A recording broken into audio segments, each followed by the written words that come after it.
My friends, welcome back to the channel Ashish sir.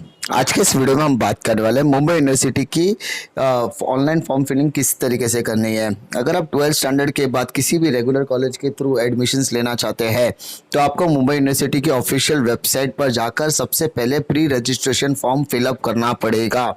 उसी के बाद आप आगे के प्रोसेस को कंप्लीट कर सकते हैं, जिसकी डिटेल वीडियो मैंने ऑलरेडी डिस्क्रिप्शन बॉक्स में डालकर रखी हुई है कि किस तरीके से आपको प्रोसेस को फॉलो करना है। सबसे पहले आपको यहाँ पर क्या करना है, यहाँ पर mum.digitaluniversity.ac पर क्लिक करने के बाद आपको वहाँ पर 2021 एंड 22 का एक टैब दिखेगा, जिसको क्लिक कर आप इस तरीके के इंटरफेस पर पहुंचा के जहाँ पर सबसे पहले आपको रजिस्टर करना पड़ेगा। रजिस्टर करने के लिए आपको इस टैब के लास्ट पे देखिए आपको लॉगिन एंड रजिस्टर से दो ऑप्शन दिखेंगे, तो यहाँ पर आपको रजिस्टर पर क्लिक करना है। जैसे आप रजिस्टर पर क्लिक करोगे यहाँ पर आपको सबसे पहले आपका नाम पूछेगा। नाम के बाद आपको यहाँ पर आपका जो भी नेम है, आपके फादर्स का नेम, आपका सर नेम, आपकी मदर्स का नेम, आपकी contact details, email ID and date of birth, आपकी सारी पर्सनल डिटेल्स को यहाँ पर फिलअप करने के लिए कहा जाएगा। आपको ये जितने भी डिटेल्स है उसको प्रॉपर तरीके से फिलअप करना है। किसी भी तरीके की गलती एक्सपेक्ट नहीं करते, क्योंकि जब आप गलती करते हो तो इसमें आपको कहीं ना कहीं फ्यूचर में प्रॉब्लम क्रिएट हो सकती है। तो यहाँ पर फॉर्म को फिलअप करने में आप भले ही 1-2 दिन लेट हो जाए चलेगा, लेकिन गलतियों के चांसेस थोड़े से कम होंगे, तो वो आपके फ्यूचर के लिए बहुत ज़्यादा बेनिफिट साबित होने वाला है। तो यहाँ पे जो डिटेल्स आपको यहाँ पर फिलअप करने के लिए कहा जाएगा वो डिटेल्स को आप प्रॉपर तरीके से फिलअप कर दीजिए। यहाँ पर जितने भी डिटेल्स मैं यहाँ पर फिलअप कर रहा हूँ, फिलहाल सारी डिटेल्स को मैंने हाइड की है। उसके बाद आपको यहाँ पर रजिस्टर पर क्लिक करना है और यहाँ पर आपको डॉक्यूमेंट की लिस्ट कहेगा। डॉक्यूमेंट की लिस्ट आप एक बार रीड आउट करने के बाद आप चेक बॉक्स पर क्लिक करके आप एग्री पर क्लिक हो जाएंगे। तो इस तरीके से आपका रजिस्ट्रेशन यहाँ पर कंप्लीट होने वाला है। यहाँ पे लास्ट में आपको रजिस्टर पर क्लिक करना है। जैसे आप रजिस्टर पर क्लिक करोगे आपके मोबाइल नंबर पर एक रजिस्ट्रेशन डिटेल्स और एक ओटीपी आया होगा। उस ओटीपी को यहाँ पर आपको किसी से बिना शेयर किए एंटर कर देना है। एंटर करने के बाद आपको उसे वेरीफाई करना पड़ेगा। वेरीफाई पे आप क्लिक करोगे तो आपको यहाँ पे दो टैब दिखाई देंगे, new password and verified password, confirm password. तो यहाँ पर आपको जो पासवर्ड है वो क्रिएट करना है। मेरी एडवाइस ये रहेगी कि पासवर्ड क्रिएट करने के लिए एक स्पेशल कैरेक्टर, एक कैप्स लॉक, एक स्मॉल केस और नंबर्स का कॉम्बिनेशन होगा, तो वो आपके लिए बहुत ज़्यादा बेनिफिट होगा, क्योंकि लॉगिन करने में बहुत ज़्यादा दिक्कतें आती है इसी तरीके की प्रॉब्लम में। क्योंकि जब भी आपको फॉर्म को आगे प्रोसीड करना होगा या नए कॉलेज को एडअप करना होगा तो आपको आपके यूजर नेम और पासवर्ड की मदद से ही आपको लॉगिन आईडी क्रेडेंशियल की से आप आगे बढ़ सकते हो। उसके बाद आपको यहाँ पर जो भी आपने पासवर्ड क्रिएट किया हुआ है उसके हिसाब से आप सेट पासवर्ड कर दीजिए। अब फिर से आप वही पेज पर आ जाओगे जहाँ से आपने शुरुआत की थी, बट यहाँ पर अब आपको user name and password enter कर लॉग इन करना है। यहाँ पर फिर से रजिस्टर करने की कोई ज़रूरत नहीं है। यहाँ पर आपका यूजर नेम और आपका जो पासवर्ड होगा उसको आपको यहाँ पर एंटर कर देना है। तो आपका जो भी यूजर नेम आपके मैसेज के थ्रू आपको मिला होगा या आपके मेल के थ्रू मिला होगा वो आपको वहाँ पर एंटर करना है, और आपका रिस्पेक्टिव पासवर्ड जो अभी आपने सेट किया हुआ है वो पासवर्ड को आपको यहाँ पर एंटर कर लॉग इन कर लेना है। फिर से मैं बता दूं, ये दोनों क्रेडेंशियल्स आपके लिए बहुत ज़्यादा यूजफुल साबित होने वाले हैं, ठीक है, क्योंकि जब भी आपको कुछ एक्टिविटी या कुछ चेंजेस या मॉडिफिकेशन करनी होगी तो आपको यही लॉगिन आईडी क्रेडेंशियल का सहारा लेना पड़ेगा। इसके बाद आपको यहाँ पर आगे लॉगिन पर क्लिक कर देना है। जैसे आप लॉगिन के ऊपर क्लिक करोगे आपके सामने इस तरीके का एक इंटरफेस ओपन हो जाएगा, जहाँ पर 6 तरीके के 6 स्टेप्स आपको दिए गए, सिर्फ पर आपको कैंसिल दिखाई देगा। तो सबसे पहले मैं पर्सनल डिटेल पर आ जाता हूँ। यहाँ पर मोस्ट ऑफ द डिटेल्स आपकी फिलअप होकर रखी है। आपको यहाँ पर अपने फादर्स का नाम डालना है और यहाँ पर आपको रीजनल लैंग्वेज में भी डालना है। तो आपको इंग्लिश में टाइप कीजिए और टाइप करने के बाद एंटर को जरूर प्रेस कीजिए। अगर आप एंटर को प्रेस करोगे तो वो ऑटोमेटिकली हिंदी में कन्वर्ट हो जाता है। उसी तरीके से मम्मी का नाम एंटर करने के टाइम पर आप माँ का नाम डालिए और उसको एंटर प्रेस कीजिए, आपका हिंदी में नाम कन्वर्ट हो जाएगा। बहुत सारे बच्चे मुझे लगातार मैसेज करते हैं कि सर हमारा नाम हिंदी में कन्वर्ट नहीं हो रहा है, मराठी में कन्वर्ट नहीं हो रहा है। इसका रीज़न ये है कि आप नाम तो एंटर कर देते हो लेकिन आप एंटर प्रेस नहीं करते हो। तो आपको बैक स्पेस या एंटर प्रेस ज़रूर करना है। अगर आप बैक स्पेस यानी आपको जो स्पेस बार दिया हुआ स्पेस बार ज़रूर क्लिक करना है। किसी का एंटर पर आ जाता है, किसी का स्पेस बार के बाद आता है। उसके बाद आपकी जो जो डिटेल्स यहाँ पर बोली जाएगी वो डिटेल्स आपको वहाँ पर बकायदा प्रॉपर तरीके से फिलअप करनी है। वो डिटेल्स में आप किसी भी तरीके की गलती ना करें। आपको लिविंग सर्टिफिकेट पे जो डिटेल्स मांगे उसके हिसाब से आपका जेंडर, डेट ऑफ बर्थ, आप किस आपका प्लेस ऑफ बर्थ क्या है, उसके बाद आपका रीजन, मैरिटल स्टेटस क्या है, सारी चीज़ें आपको प्रॉपर तरीके से लिखनी है। नेशनैलिटी स्टेटस आप लोग एक बार चेक कर लेंगे।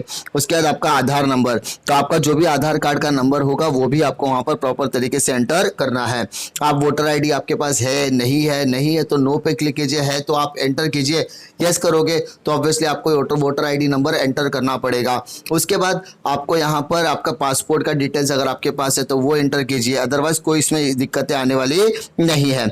उसके बाद आपको जो जो डिटेल्स यहाँ पर कहा जाएगा, ब्लड ग्रुप डिटेल्स आपको मांगी जाएगी, आपका एजुकेशन गैप है या नहीं है, वो सारी डिटेल्स आपको प्रॉपर तरीके से कर दी जाएगी। ठीक है, अगर आप किसी भी तरीके की एक्टिविटी डोनेशन में या ऑर्गन डोनेट करना चाहते हो तो यस या नो पर क्लिक करके आप आगे बढ़ सकते हैं। अब आपका जो सेकंड स्टेप आएगा वो होगा कॉरेस्पॉन्डेंस का। सर कॉरेस्पॉन्डेंस का मतलब होता है पता।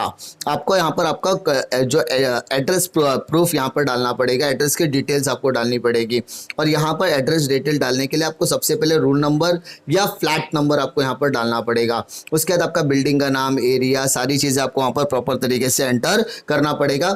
मेरा एडवाइस ये रहेगा कि एड्रेस को डिटेल्स को एडअप करने के टाइम पर आप आधार कार्ड या लाइट बिल दोनों में से किसी एक का रेफरेंस ज़रूर लीजिए, क्योंकि दोनों पर जो एड्रेस होता है वो एकदम वेरीफाइड एड्रेस माना जाता है। तो आप दोनों की मदद से ज़रूर उसको एंटर कीजिए। और जैसी डिटेल्स आपको पूछी जाएगी, मुंबई, आपका पिन कोड नंबर आप प्रॉपर डालिए ताकि आपको कोई दिक्कतें नहीं होनी चाहिए। अगर कोई डिटेल्स आपके पास नहीं है तो कोई इसमें डरने वाली बात नहीं है, लेकिन स्टार मार्क है तो वो आपको 100% फिलअप करनी पड़ेगी। उसके बाद अगर आपका परमानेंट एड्रेस भी यही है तो आप उस पर क्लिक करके आगे बढ़ सकते हैं। उसके बाद यहाँ पर आपको एजुकेशनल डिटेल्स मांगेगा नेक्स्ट स्टेप में, जिसमें आपको एसएससी पर क्लिक करना है। एसएससी पर क्लिक करने के बाद सबसे पहले आपको यहाँ पर बोर्ड पूछेगा, तो आप महाराष्ट्र बोर्ड से तो महाराष्ट्र, सीबीएसई, आईसीएसई, जिस भी बोर्ड से बिलोंग करते हो वो डिटेल्स आपको वहाँ पर फिलअप करनी पड़ेगी। फिर आपका स्कूल का नाम, उसके बाद आपका सीट नंबर पूछा जाएगा। अगर आपके पास मार्कशीट नंबर है तो उसको एंटर कीजिए। उसके बाद आपको कितने मार्क्स मिले थे, कितने ग्रेड मिले थे, कितने मार्क्स में से कितने मिले थे, कितना क्या परसेंटेज क्राइटेरिया होगा, वो सारी डिटेल्स आपको यहाँ पर मांगी जाती है। जैसे ये सारी डिटेल्स आप प्रॉपर तरीके से फिल करते हो, आप यहाँ पर सेव पर क्लिक करोगे। डिटेल्स फिलअप करने के टाइम पर आप अपने डॉक्यूमेंट्स को अपने सामने रखेंगे तो वो आपके लिए बहुत ज़्यादा बेहतर होगा।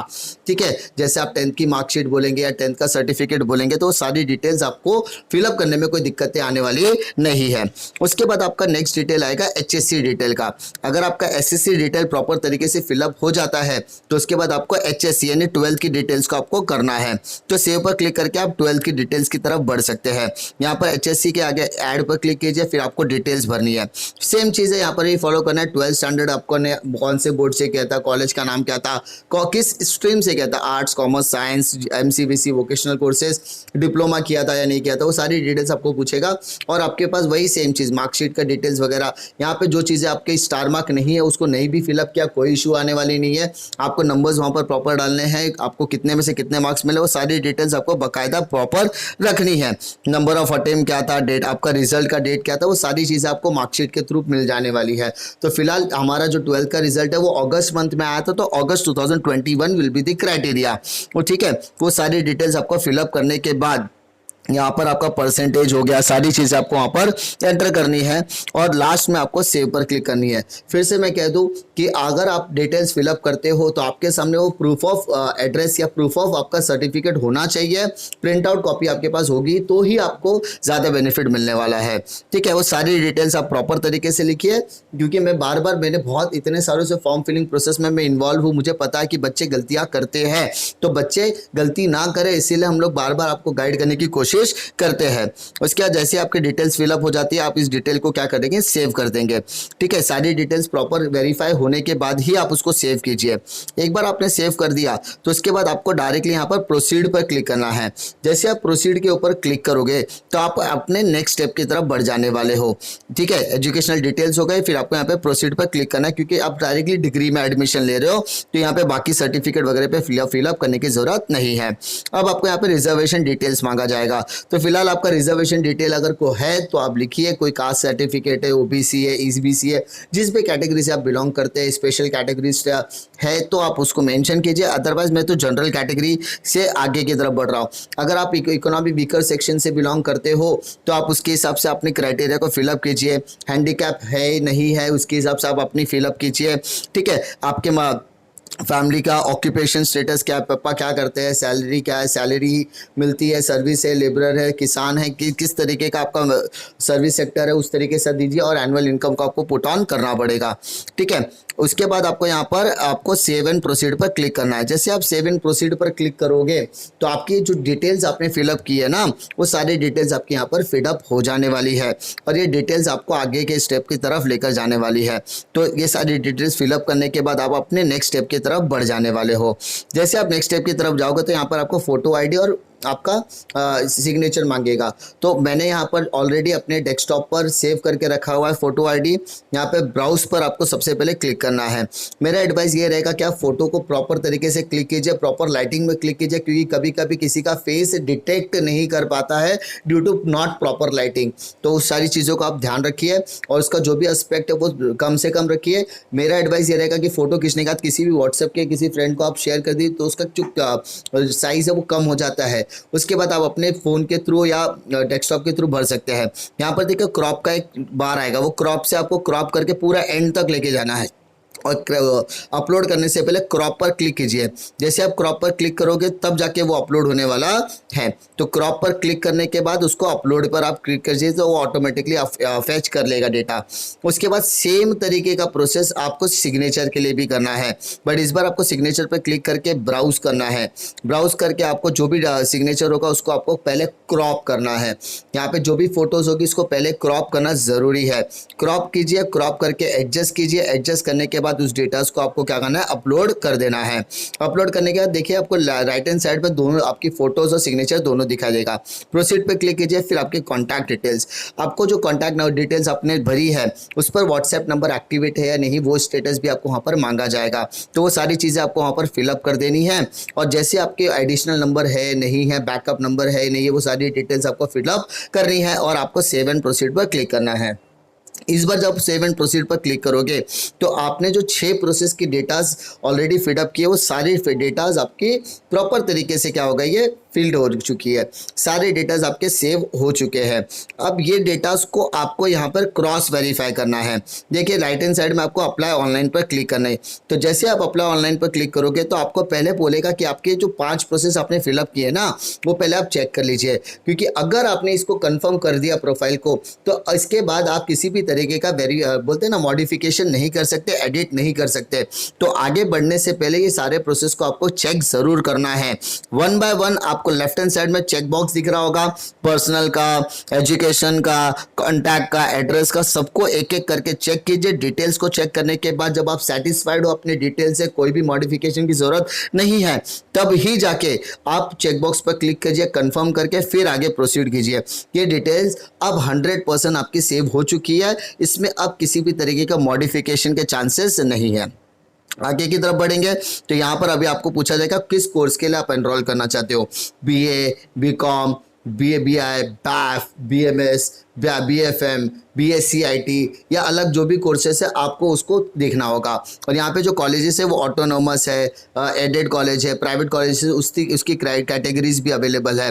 तो अगर आप बीकॉम विथ क्रेडिट लोगे यानी प्लेन बीकॉम होता है, ठीक है, प्लेन बीकॉम को हम बीकॉम विथ क्रेडिट कहेंगे। उसके बाद आपको 12th के बेसिस पर आपको सिलेक्ट कर लेना है। आप जिस भी कॉलेजेस में हो, ठीक है, जिस कॉलेज में आप अप्लाई करना चाहते हो वो कॉलेज का नाम आप सर्च कीजिए, सिलेक्ट कर लीजिए। सिलेक्ट करने के बाद इस तरीके का विंडो आएगा। अब वहाँ पर आपको language of answer English select करके आपको यहाँ पर इफेक्टिव कोर्स में फाउंडेशन कोर्स आ जाएगा। ठीक है, यहाँ पे language of answer English select कर लेता हूँ, बाकी की चीज़ें प्रोसीड। फिर सेमेस्टर 2 के लिए भी आपको इसी तरीके से करना है। लैंग्वेज ऑफ आंसर इंग्लिश हो जाएगा, बाकी सब आपका वैसे ही रहेगा। फाउंडेशन को NSS NCC चाहिए तो आप उसको आगे कर सकते हैं। प्रोसीड कीजिए। प्रोसीड करने के बाद ये सारे डॉक्यूमेंट्स आपसे मांगे जाएंगे। अब आपके पास जो जो डॉक्यूमेंट्स अवेलेबल है उसको आप सिलेक्ट कर लीजिए। जो डॉक्यूमेंट्स आपके पास फिलहाल अवेलेबल नहीं है आप थोड़ी देर रेस्ट कीजिए, थोड़े दिनों का वेट कीजिए, क्योंकि डेट्स अभी लैप्स होने में बहुत टाइम बाकी है। 9 या 10 तारीख के आसपास या उसके आसपास आपके रिजल्ट्स और आपकी जो एलसी है वो भी आपको हैंड टू हैंड मिल जाएगा। फिलहाल आप लोगों को इतना घाई करने की ज़रूरत नहीं है। अगर आप जल्द से जल्द भरना चाहते हैं तो कॉलेज से कांटेक्ट कीजिए। आपका जो एलसी है वो आपके हाथों हाथ मिल जाएगा, और आपने जो रिजल्ट प्रिंट आउट निकाला वो प्रिंट आउट की एक कॉपी लेके वो मार्कशीट का फिलहाल काम कर सकती है। 10th की marksheet, birth certificate, address proof, Aadhaar card proof, जो भी इसमें आपने अटैच किया है वो सारे डॉक्यूमेंट्स को आपको अपलोड करना पड़ेगा। अपलोड करने के लिए आपको सेम चीज़ें वही है। अपलोड करने के बाद आपको यहाँ पर प्रिंट ई सुविधा टिकट पर आएगा। ई सुविधा टिकट पर आने वाला जो ऊपर वाला नंबर है ना, वो आपके लिए बहुत ज़्यादा फिलअप करने सेव किया। ई सुविधा टिकट को सेव करने के बाद वो नंबर फिलअप करके आपको इस तरीके का पेज ओपन होगा जहां पर आपकी एप्लीकेशन डिटेल होगी। ये एप्लीकेशन डिटेल्स को आप प्रॉपर तरीके से फिलअप कर दीजिए। उम्मीद करता हूँ कि आपको ये वीडियो पसंद आएगा। पसंद आए तो लाइक करो, दोस्तों में जरूर शेयर कीजिए। इसी तरीके की इन्फॉर्मेशन के लिए चैनल पे बने रहे। मिलता हूं मैं आपको अगले वीडियो में। जय हिंद।